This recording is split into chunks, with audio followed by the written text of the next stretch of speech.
Здравствуйте, в эфире «Чегемская правда». Мы давно не говорили о экономике, а сейчас и повод появился.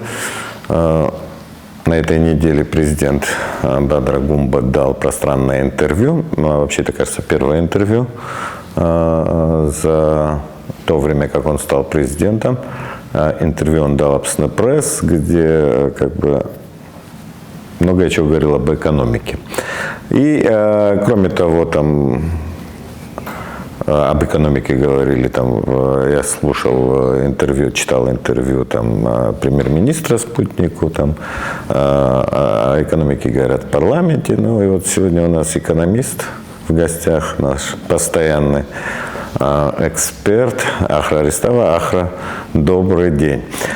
Ну вот, я прочел это интервью президента, и, в общем-то, единственное, на что я обратил внимание, что вот наше развитие, дальнейшее экономическое, исходя из той логики вот выставленных там ответов, оно кроется там в упрощении системы налогообложения и оптимизации бюрократической системы управления через цифровизацию, но это вот опять же механически госаппарат сокращать не будут, потому что он такой же, опять же, там куча министерств, ведомств и так далее. Но вот с учетом того, что мы будем переходить все это, документооборот на цифру, какие-то услуги на цифру будут переходить, будет постепенно сокращаться бюрократический аппарат. Ну, в общем-то,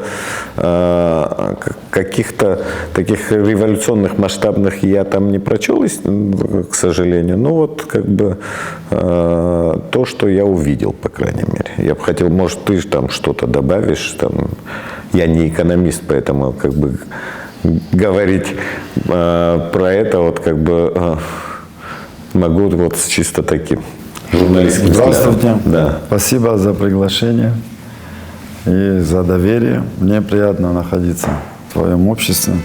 Еще. Передача носит такой аналитический характер.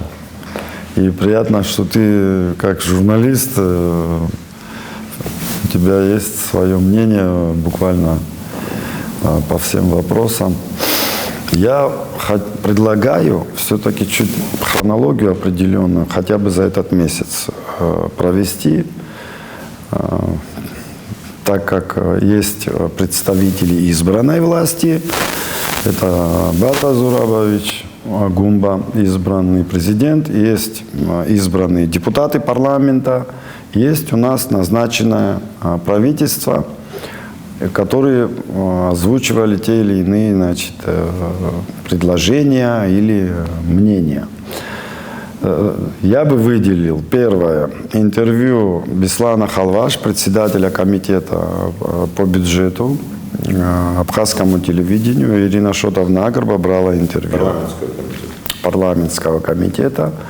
Цели и задачи был вопрос, он озвучил, что в ближайшие пару лет, я цитирую, бюджет, собственные доходы государственного бюджета должны достичь 30 миллиардов рублей. Перебью. То есть у парламента, у бюджетного комитета одно мнение, я так понял. Судя по тому, что я этих цифр и близко не увидел там в интервью президента или в словах премьер-министра. Премьер-министр в «Спутнике», он, кажется, сказал, что мы к 30 году наша доходная часть увеличится на 50%. И он говорил, еще там приводил интересную цифру, что 5 миллионов туристов будет. Ну вот я масштабы 5 миллионов представляю, это огромные масштабы, и с другой стороны всего 50% тоже как-то не очень-то клеится. Согласен. Но в «Спутнике» это было не интервью премьер-министра, это было как пресс-релиз, что ли, после встречи с Дмитрием Вольвовичем. Там речь шла о том, чтобы начать разработку планов до 30 года.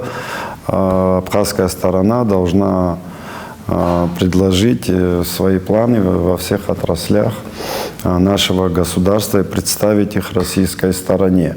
После, как раз таки, после вот этого пресс-релиза о том, что бюджет Республики Абхазия, по мнению нашего правительства, должен увеличиться всего лишь на 50% до 30 года, конечно, это резонирует с тем, что говорил избранный народом депутат Халваш, председатель комитета по бюджету. Но следующее уже было интервью президента Республики Абхазия Бадра Зурабовича Гумба. Для меня было там, в глаза бросилось другое. Значит, речь шла о том, что значит, он рассчитывает на то, что молодые люди, молодые специалисты, которым он доверил должности высокие в правительстве, будут способны решать те задачи, которые стоят перед страной, самостоятельно. То есть он далее сказал, что мы должны научиться самостоятельно решать свои проблемы. Это очень важный тезис. Мы такое не слышали, последние лет 5 точно. Мы что слышали? Мы это не можем, мы должны поделиться суверенитетом. То есть, это очень серьезное заявление. А теперь о том, что оно не стыкуется. Все вот эти 3 ключевых интервью Беслана Халваш, заявление правительства и намерение президента Республики Абхазия. И я скажу... И где искать тут золотую середину? Или есть ли вообще золотая середина? Дело в том, что политику все-таки определяет избранный глава государства, и ее утверждает парламент, тоже избранный. Политику не определяют назначенные министры, при всем уважении. И, конечно... Но все-таки работу проводит правительство. Реализует политику правительства. Но дело в том, что я являюсь одним из тех, кто был, скажем так, активным сторонником обновления, омоложения, прихода к власти нового поколения. Я думаю, это многие это слышали. И хотелось бы, чтобы молодые министры у них были здоровые амбиции. У них были намерения серьезные помочь своему народу, и потому что цифра в 50% до 30 года, она, знаете, как выглядит? Она выглядит как будто бюрократия боится больших планов и дел, то есть, чтобы их не поругали. Но по мне 50% к 30 году это как бы уровень инфляции, который через 5 лет как раз пожрет то, что сейчас есть, да, то есть он догонит наше экономическое состояние, оно фактически топтаться будет, то есть через 5 лет 50% как раз те же показатели будут фактически. Как мы иногда любим сравнивать а что у нас было к 2014, к 2019 году. При этом мы как-то уровень инфляции мы не говорим, да, мы не говорим о том, падении покупательной способности. О покупательной способности и так далее. То есть сколько там стоил, условно говоря, килограмм мяса 10 лет назад и сколько сейчас стоит. Это очень важное замечание. Поэтому мне нравится приходить в твою передачу. Дело в том, что правительство озвучило те же данные ВВП, якобы ВВП вырос в рублях на 50, в 2,8 раз, да. ВВП, согласно стандартам, принятым Организацией Объединенных Наций, считается в долларах. Это стандарт. ВВП России тоже считается в долларах. Так вот, в долларах ВВП в 2010 и в 2011 годах был на душу населения почти $5000. А сейчас ВВП 4500 долларов. То есть, где тут рост? Нет роста. Средняя зарплата в 2010 году при Сергее Васильевиче Багапше в Республике Абхазия составляла почти $280. А сейчас 23 тысячи, это там в районе 230, что ли, там же курс тоже чуть плавающий сейчас. Поэтому тоже минус. Поэтому говорить о том, что у нас какие-то там достижения, я бы не сказал. Оно соответствует тому, что сказал ты, Инал. Инфляция все это сжирает, проедает. И мы, население, наши граждане, получающие зарплаты и пенсии, прекрасно помнят, что они в 2010 году могли купить больше, чем сейчас. Единственное, конечно, что вырос, и действительно и в долларах вырос, это республиканский бюджет. Республиканский бюджет был 980 миллионов в 2014 году. Сейчас он 8 миллиардов, но это благодаря реформе НДС, реформе спецналога. Эти реформы были проведены в 2015-2016 году. Сегодня в открытом доступе почти более 65% доходов республиканского бюджета – это поступление от налога на добавленную стоимость. Поэтому слова Бадри Зурабовича Гумба о том, что мы должны научиться самостоятельно решать свои проблемы, и что он рассчитывает на тех молодых ребят. Я думаю, что речь идет о министре экономики и министре финансов. Да, это огромная ответственность, но для них это новое. Еще прошло всего лишь несколько месяцев. Сейчас ни в коей мере там, я не пытаюсь на них это все переложить. Им, наверное, надо какое-то определенное время адаптироваться. Уже старших нет, им придется самостоятельно эти вопросы решать. Но они тоже, они же не новички, они были заместителями министра, то есть им система знакома. Но дело в том, что я думаю, что молодые министры обязательно должны слышать руководителей государства, избранных народом. То есть они определяют, если глава государства говорит такие вещи, что мы самостоятельно должны научиться решать задачи раз. Беслан Халваш говорит, что в течение пару лет наш бюджет должен быть 30 миллиардов. Я думаю, что у них есть обоснование. Обоснование заключается в том, что, например, на энергетику Бадра Зурабович в ходе предвыборной кампании и после заявлял о том, что она будет государственной. Для того, чтобы проблемы энергетики решать, нужны минимальные инвестиции 2 миллиарда в год. Уже сейчас. Далее. Наших матерей сняли, значит, так я скажу, мягко, с социальной помощи в России. Они уже там эти деньги не будут получать на воспитание малолетних детей. Значит, это тоже надо компенсировать. Изыскивать эти средства, потому что у нас острая демографическая проблема. Наш народ находится в опасности. Это тоже минимум еще 1,5 миллиарда рублей. Вот две проблемы уже надо почти 3,5 миллиарда. Сейчас надо, не к 30-му году. Понятно. Сейчас надо. Но где их взять? Мы знаем, что у нас надо. Но где эти деньги взять? Я еще одну вещь... Где вот эти резервы? Да, дело в том, что еще что в интервью важное того же Бадри Зурабовича, он сказал, что надо изыскивать средства на цели поднятия собственной переработки, промышленной переработки сельхозпродукции. Это важнейший вопрос. И дело в том, что средства нужны не только на сельхозпереработку, средства нужны вообще малому и среднему бизнесу, заниматься бизнесом. Если за тобой не стоит банковская поддержка, я считаю, что это, нет в этом смысла. И это наши предприниматели совершают какой-то подвиг в мирное время. И вот этот нынешний кризис, связанный с ситуацией в гостиничном бизнесе, в туристическом бизнесе, яркое тому подтверждение, когда наш бизнес без банковской поддержки, без длинных кредитов, без вот этой финансовой подушки столкнулся с компаниями российскими. Если вот я для наших зрителей хочу сказать, компания «Библия Глобус» просто сейчас на слуху.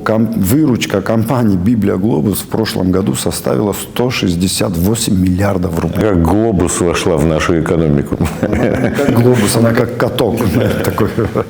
Поэтому компания с таким оборотом, с такой выручкой способна брать кредиты, то есть их кредитный рейтинг, я думаю, составляет минимум миллиардов 70-80. То есть они могут брать кредиты, выкупать, как им выгодно, все эти койко-места Республики Абхазия. Например, основные койко-места Республики Абхазия по средней цене можно выкупить за 10 миллиардов, а продать за 20, потом потихоньку, постепенно.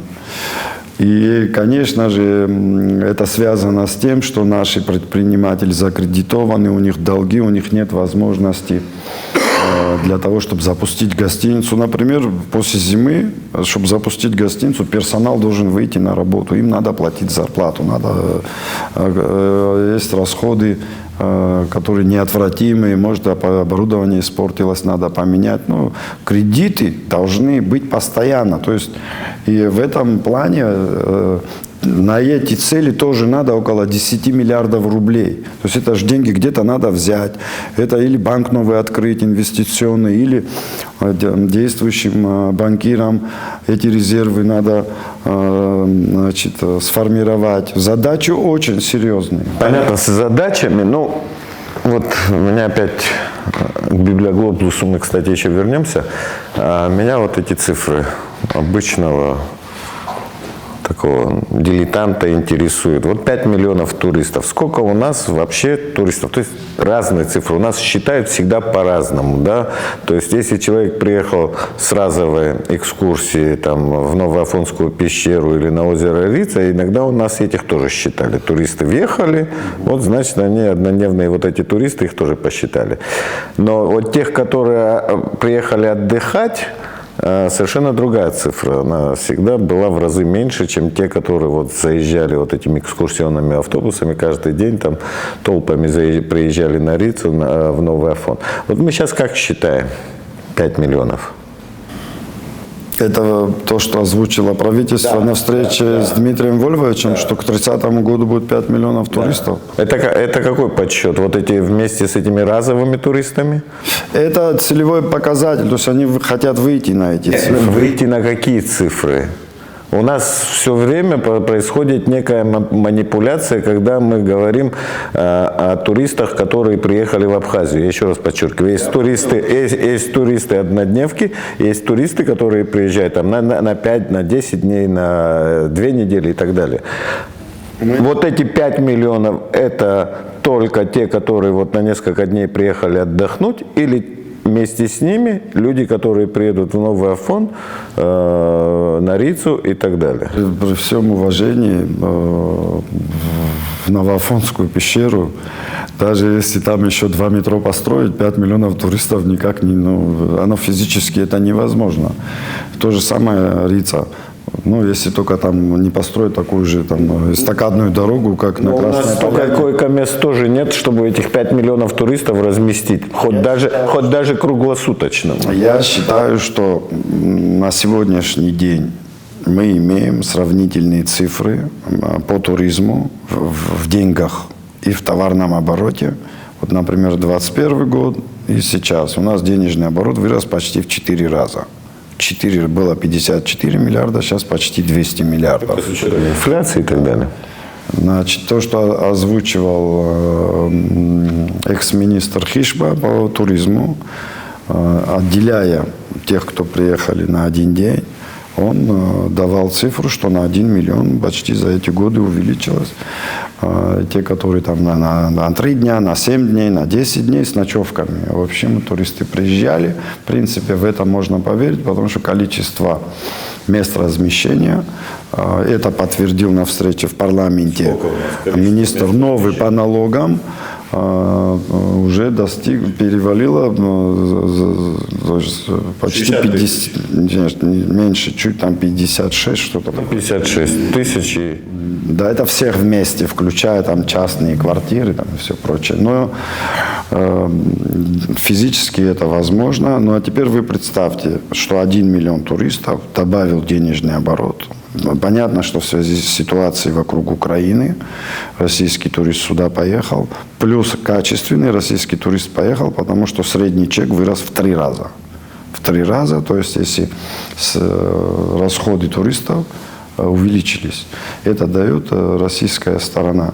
И эти цифры от 1 миллиона туристов 150 миллиардов рублей в Абхазии увеличился денежный оборот.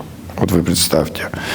И, значит, за 5 миллионов сколько должно? За 5 миллионов тогда сколько должно увеличиться?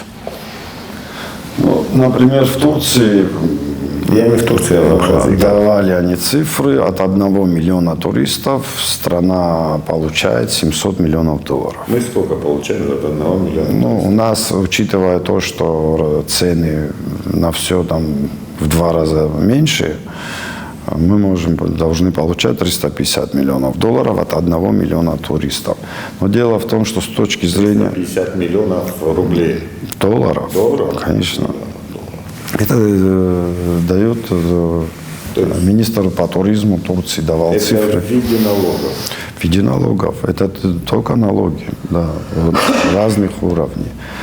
Ну, у них, правда, и налоговые ставки там выше, чем у нас в 2 раза. 350 миллионов, переведи, пожалуйста, сколько выйдет?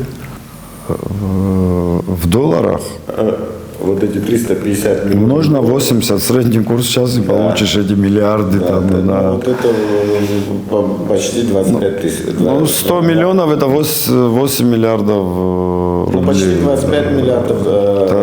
Ну, а какой у нас бюджет тогда? Сейчас 12. 12. Мы сейчас должны уже собирать, у нас в бюджете должно быть, ну хотя бы 18 собственных доходов. У нас 17 вместе с российскими. То есть, опять же, цифры отталкиваясь. Если у нас 350 миллионов мы должны получать долларов, это почти 25 миллиардов рублей. Значит, Это только от туризма. У нас еще другие отрасли хорошо, есть мы будем экономики. считать, что от туризма только. Не только от туризма, но вообще от всего. 25. Значит, 5 миллионов туристов – это 125 миллиардов рублей. Да. А мы бюджет собираемся увеличивать на 50%. Миллиардов. То есть при этом у нас выходит так, что расчет только на туристов. Эти деньги, походу, куда-то, какие-то крохи мы будем получать от этого туризма. Ну, там Дмитрий Вольвович опять ставил вопрос о налогах. Может, они хотят льготы дать, таким как Библиоглобус, и будет тоже как в этом. То есть деньги будут в руках крупного капитала. И льготы. То есть прибыль уйдет из страны. Прибыль уйдет из страны. Ну, достаточно странная как бы арифметика, конечно. Но здесь противоречие. Опять же, я говорю, дело в том, что глава государства поставил вопрос о собственном производстве. Это важный вопрос, потому что у нас торговый баланс, внешнеторговый баланс, то есть экспорт-импорт, находится уже в критическом состоянии. То есть мы где-то 8 миллиардов производим, продаем, а закупаем в России товара уже на 45 миллиардов. Вы представляете? Хроническая тенденция. Это опасная тенденция. Отрицательная внешнеэкономическая. Оно не просто отрицательное, оно носит уже угрожающий национальной безопасности характер. И поэтому речь идет о том, чтобы этот баланс надо выравнивать. Но для этого надо резко увеличивать производство собственной продукции. И менять подходы и налоговые, и тарифные, и изыскивать средства на инвестиции в национальную экономику. Слушай, но вернемся к Библиоглобусу. Да? Ну вот я опять же говорю, вот цифра 5 миллионов туристов, и вот куда-то и те ожидаемые доходы, которые называет правительство, они как бы не коррелируются с этой цифрой. Значит, куда-то это все вымывание происходит.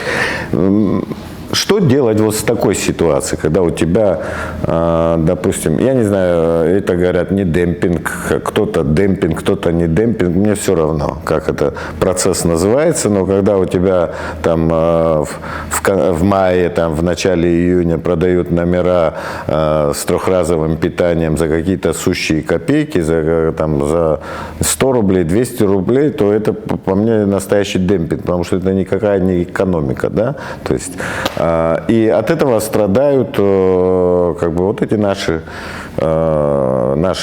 бизнес, который заточен на курорт и на туризм, да, там кто-то имеет свою нормальную гостиницу, кто-то имеет мини-гостиницу, кто-то просто сдает квартиру свою и так далее. Но вот понятно, там с абхазским бизнесом, да, он страдает. Он страдает, он не получает доходов, естественно, он налогов не платит. Но вот с этой суммы-то турист приехал все равно на эти 200 рублей условно, да, но налоги-то платятся вот именно с этих 200 рублей. Да, что мы имеем? На эту тему давал комментарий министр по налогам вот в парламенте. На днях меня тоже пригласили, я присутствовал. Дело в том, что характеристики демпинга, он, с его слов, там не подходят, потому что то есть смотрят валовую выручку. То есть валовая выручка меньше не стала, она наоборот растет. И поэтому, то есть налоги они хорошо платят. И налоги с этой суммы платятся. Здесь признаки недобросовестной конкуренции, признаки значит, того, что крупный капитал все-таки он действует, я часто это повторяю, как слон в посудной лавке. У них методы ведения бизнеса абсолютно не такие, как в Республике Абхазия. Я же говорю, вот Библия Глобус. Вот я был бы Библия Глобус. Я иду там, например, в Сбербанк России. Под мои обороты они мне могут дать до 50 миллиардов рублей. Я скупаю все койко-места за 10 миллиардов условно. Вот ты продаешь, там, говоришь 10 тысяч рублей в сутки. Я говорю, слушай, вот сразу тебе даю. Приедет турист, не приедет, тебе какая разница? Вот на тебе 5. И, значит, а у тебя долги, проценты капают, и там по 30% годовых, там, здесь же нет дешевых длинных кредитов, тебе там душат кредиторы, у тебя могут быть долги поставщикам разным, да, поэтому многие наши вынуждены соглашаться, и потом я это перепродам. Один месяц я могу за 300 рублей продать койку, а другой месяц я могу и за 20 тысяч продать. То есть уже я, крупная компания, регулирую. Тем более эти все системы компьютеризированы. Вот как Яндекс.Такси. Вот в Сочи, да, или в Москве одно и то же расстояние, в течение дня цена меняется. То есть спрос высокий, компьютер цену поднимает, спрос низкий, компьютер цену опускает. То же самое, как авиабилеты. Даже в течение часа, вот Сухумский аэропорт, значит, на днях там кто-то говорил 1600 рублей, а уже, значит, там уже 14 тысяч, 15 тысяч, там все зависит от спроса и предложения. Это вот как раз цифровые технологии пришли в бизнес. А у нас есть национальный цифровой оператор? Нет. У нас есть банковская поддержка у бизнеса? Нет. 3 миллиарда 400 миллионов в прошлом году, есть отчет Нацбанка, выдано кредитом нашим бизнесменам. Всего 3 миллиарда. И теперь вы представьте, мы имеем, а там же помимо Библия Глобуса и другие компании работают на нашем рынке. А вы представьте, с кем наш маленький зарождающийся бизнес столкнулся. То есть это как, знаете, как солдат. Я военную тему привожу, потому что она более знакома нашим гражданам. Даже без винтовки, я про автомат вообще не говорю. У него саперная лопатка, и на него идет танк. И он должен, значит, с ним конкурировать. Там абсолютно ясно, что выживаемость его нулевая. Поэтому все эти инструменты озвучены и главой государства, и до этого многие озвучивали, и политические деятели, и общественные. И мы сколько раз это с тобой обсуждали уже сколько лет, и обязательно их надо вводить. И тогда российские компании имеют кредиты, и наши компании должны иметь кредиты. И мы говорили и о дефиците, искусственном дефиците рублевой массы. Этот вопрос тоже надо решать с российской стороной. Абхазия, пользуясь рублем, в эмиссионную зону России не входит. У нас дефицит уже более 20 миллиардов рублей, то есть уже должны быть в нашем Нацбанке. Если бы у нашего Нацбанка было бы 20 миллиардов рублей, нашему бизнесу было бы гораздо легче конкурировать даже с Библиоглобусом.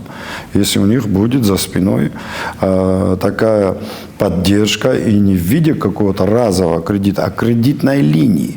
Вот я работал в других странах, например, с Райфайзербанком. Приходят эксперты, они оценивают компанию и говорят, твой кредитный потолок, наверное, 200 тысяч долларов.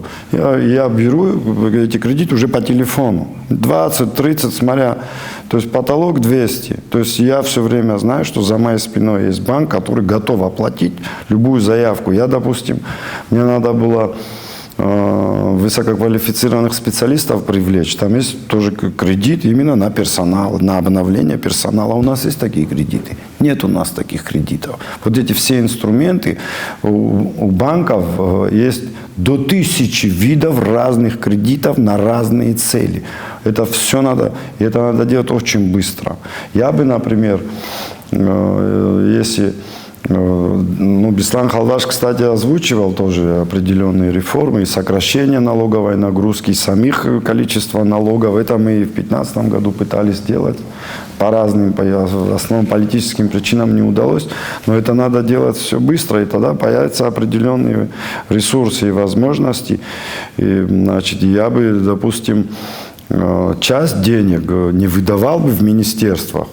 Часть денег, например, открыть новый банк, нужно 400 миллионов, согласно закону, чтобы Нацбанк выдал лицензию. Я бы открыл уже цифровой абхазский банк по типу Сбербанка или Тинькова. То есть там не надо офисы по всей Абхазии открывать. Там нужен один офис, нужны сервера, нужны компьютерные программы и нужны услуги, включая, чтобы клиент мог работать через телефон. Это вопрос доверия, мне кажется.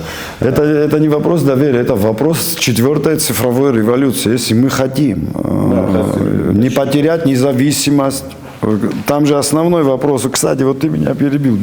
Когда Ирина Шотовна переспросила Беслана Халваш, что бюджет должен быть 30 миллиардов, он сказал обеспечить экономическую и национальную независимость. То есть это вопрос не стоит, мы можем, не можем. Вопрос стоит, мы должны это сделать. И, конечно, молодые министры именно так, вот мое им пожелание, подходить к этим вопросам. Задача стоит, чтобы наш народ выжил и наше государство. Нам надо иметь такой бюджет.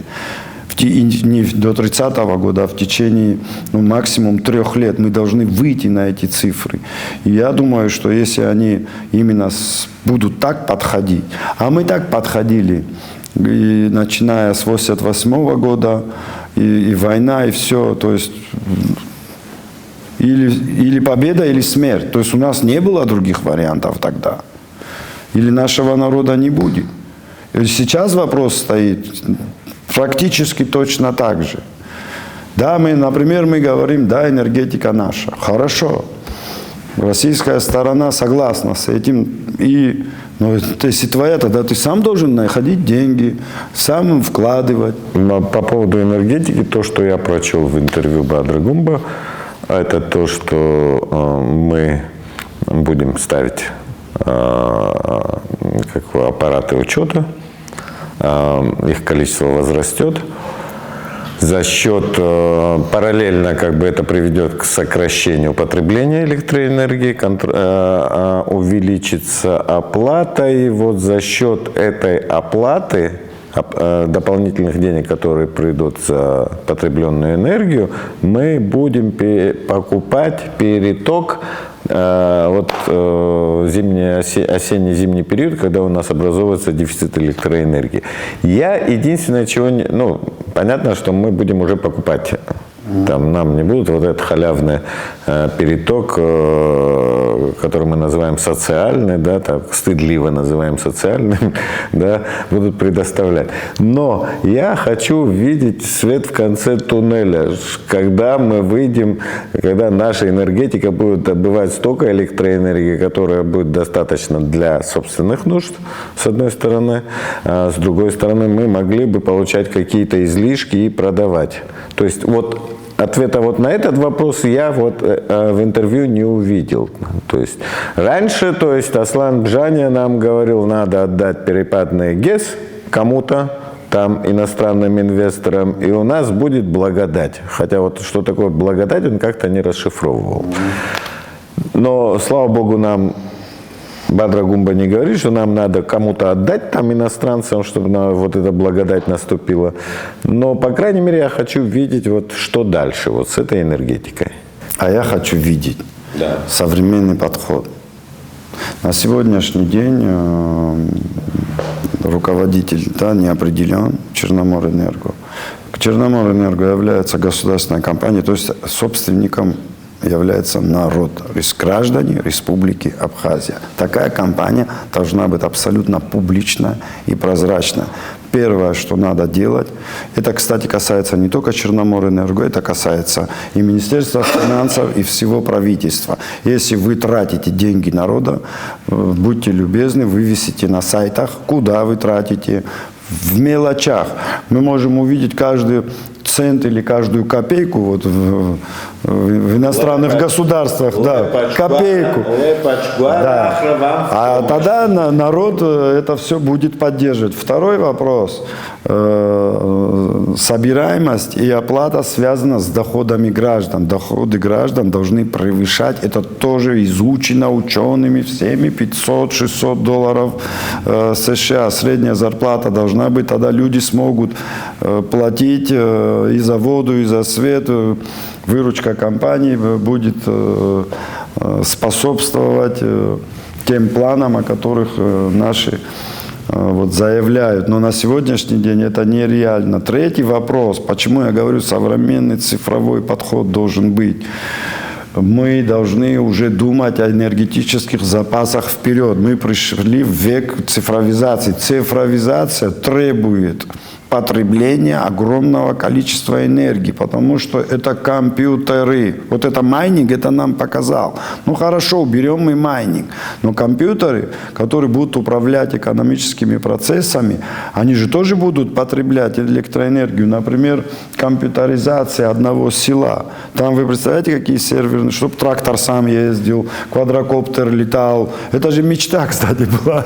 Знаете, как кто писал, когда в районе 12 солнце встает в зените, абхазы перестают работать, садятся в тени во дворе большого дерева и вместе с тенью перемещаются. То есть, но чтобы работали роботы и компьютеры, нужен огромный запас энергии. И, кстати, это вопрос сегодня, вот я смотрел в Соединенных Штатах, там то ли 46, то ли 48 гигу каких-то байт. Им надо сначала они энергетические мощности, а потом уже цифровой резкий скачок. Это который вот после 2-3 дня после инаугурации, когда Трамп объявил, мы $500 миллиардов вкладываем вот это вот в суперкомпьютеры. И суперкомпьютеры нужны, чтобы управлять армией роботов. Потому что человек голосом может дать команду, и миллион человек пошли выполнять. Но роботы так не работают. Им нужна другая система коммуникации и связи. И в этом плане... Очень далекое будущее. То есть выручка только Черноморэнерго она не поможет. Я лично понял из интервью, это вот этот год пережить как-то и следующий. Ну, потому что в такие ситуации с неплатежами, когда государство оплачивало долги за газ, за электричество, она была в Украине, она была в Беларуси в 90-х годах, когда население было неплатежеспособно. Помните, система зачетов была, там еще что-то. И как бы этот этап когда-то прошли. Но мы его сейчас проходим, потому что мы были в блокаде. И мы сейчас учимся тому, что они, пока мы были в блокаде, они все эти этапы прошли. Вот я хотел бы еще, вот сейчас вспомнил, он был моим преподавателем по политэкономии, Даур Барганджи, давал интервью тоже в общественной прессе, говорит, наш бизнес созрел, наш бизнес готов. Я абсолютно категорически не согласен. Наш бизнес, ему даже какие капканы могут быть в мировом бизнесе расставлены, даже не снилось. Они только-только стали с этим сталкиваться. То есть мир для них открывается. Например, я ни одного предпринимателя не встретил, который видел, например, 5-сторонние контракты. Когда непонятно, кто кому дал займ, кто куда что вложил, то есть там так все запутано, и ты не поймешь, как вдруг ты оказался должен всем, чуть ли не всему миру, и тебя через суд могут в такие долги загнать, что тебе и не снилось. Наши предприниматели с такими схемами не сталкивались, и надо быть очень осторожным и аккуратным, и давать такую оценку, что наш бизнес конкурентоспособен, и он готов ко всему. Без банковской поддержки, без страховки, без лизинга, без бюджетных гарантий. А почему, например, этот инструмент не использовать для национального бизнеса?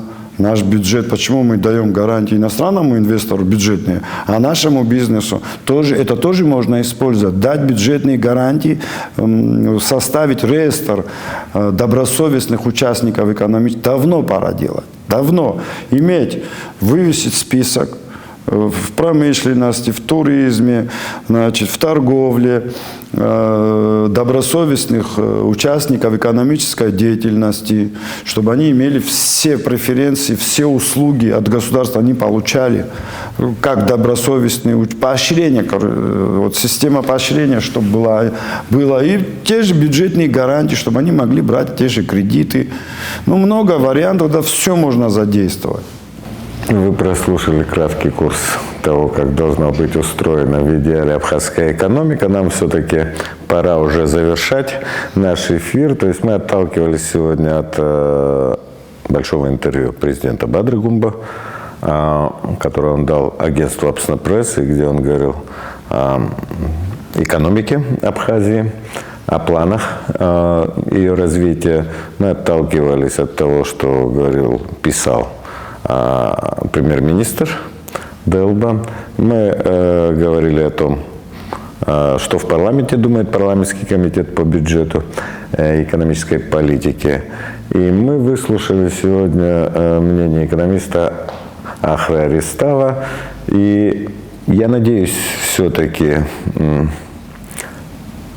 причем все 4 разных взгляда были, еще мой 5-й, любительский, да, вот как-то все это воссоединится, и мы все-таки не инерционное у нас какое-то развитие будет, а инерционным развитием, я считаю, это вот когда нас инфляция пожирает, и мы с гордостью говорим, что у нас бюджет вырос как ВВП вырос в 2,8 раз, да, хотя это и близко нет.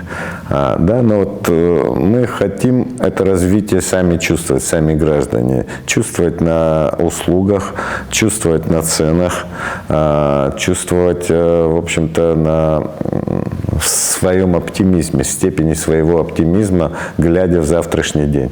Я буду на этом прощаться. Ахра, большое спасибо. Вам спасибо. Вам до свидания всем и не хворать. С вами был Инал Хашик.